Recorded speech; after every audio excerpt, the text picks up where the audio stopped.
Hello everyone, आज हम लेकर आए हैं रीजनिंग के एक नए वीडियो को। इसमें हम रीजनिंग के कुछ बहुत ही महत्वपूर्ण प्रश्नों को हल करेंगे। ऐसे प्रश्न जो किसी भी कंपटीशन एग्ज़ाम में बार बार पूछे जाते हैं और जिनको हल करने में काफ़ी समय लग जाता है।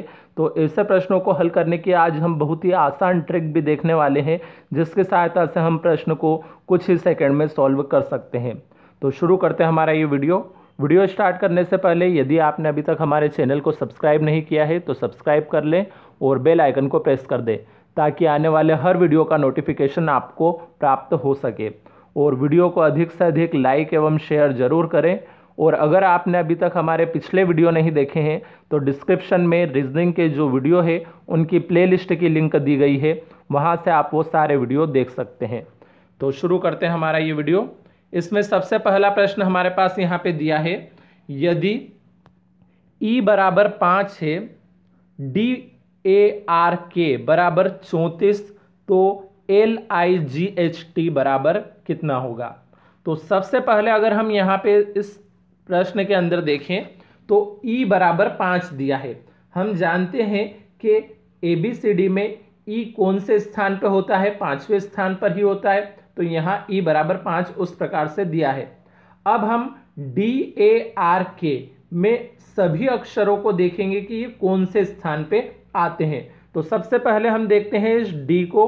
तो D ABCD में किस स्थान पर आता है, चौथे स्थान पे आता है। उसके बाद हम देखेंगे A को, तो A आता है कौन से स्थान पे, पहले स्थान पे। उसके बाद यदि हम R को देखें तो ये आता है 18वें स्थान पे। और उसके बाद यदि हम K को देखें तो K आता है 11वें स्थान पर। अब यदि हम इन चारों अंकों को जोड़ दें तो हमारे पास कितना प्राप्त होगा। तो हम अगर जोड़ें तो 4 और 1 5, 5 और 18 23, 23 और 11 34 हो जाता है।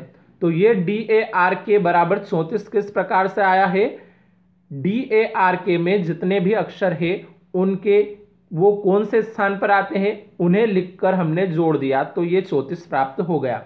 तो इसी प्रकार अब हम अगर देखें तो लाइट के लिए भी हम यही करेंगे। सबसे पहले हम L कौन से स्थान पर आता है वो देखेंगे, फिर I कौन से स्थान पर आता है वो देखेंगे। ये सभी लिखने के बाद उन्हें जोड़ लेंगे हम। तो यहाँ पे हम सबसे पहले देख लेते हैं L कौन से स्थान पर आता है। तो L ABCD में आता है हमारे पास 12वें स्थान पर। उसके बाद उसमें हमें क्या जोड़ना है, I को। I कौन से स्थान पर आता है, I आता है 9वें स्थान पर। फिर प्लस लगाया। अब G देख लेते हैं, G कौन से स्थान पर आता है, तो ये आता है 7वें स्थान पर। फिर प्लस H को देख लेते हैं हम, H कौन से स्थान पर आता है, 8वें स्थान पे। फिर प्लस लगाया हमने। और अब देखते हैं T को, T आता है 20वें स्थान पर। तो अब हम इन सब को यदि जोड़ें तो हमारे पास कितना प्राप्त हो रहा है, 12 और 9 21, 21 और 7 28, 28 और 8 36, 36 और 20 कितना हो जाएगा हमारे पास 56, यानी कि 56। तो यहाँ पे जोड़ने पे हमारे पास 56 प्राप्त हुआ है। अब देख लेते हैं हम कि ये 56 हमें किस ऑप्शन में दिया है। तो अगर देखें तो ये ऑप्शन नंबर डी में हमारे पास यहाँ पे दिया है। इसका मतलब ऑप्शन नंबर डी जो है वो हमारा बिल्कुल राइट हो जाएगा। तो इस प्रकार से ये प्रश्न हमारा यहाँ पे सॉल्व हुआ। अब देखते हैं हम अगले प्रश्न को। तो अब अगला प्रश्न हमारे पास यहाँ पे दिया है, दिए गए विकल्पों में से उसे चुनिए जो अनुक्रम को पूरा करेगा। तो यहाँ पे एक अनुक्रम दिया है, इसमें एक जगह पे प्रश्नवाचक चिन्ह लगा हुआ है। हमें यह बताना है कि इस प्रश्नवाचक चिन्ह की जगह पे कौन सा अंक आएगा चार ऑप्शन में से। तो सबसे पहले अगर हम देखें तो इस अनुक्रम के अंदर सबसे पहले 70 लिखा है, फिर 86 है, फिर 111 है, फिर प्रश्नवाचक चिन्ह और फिर 196।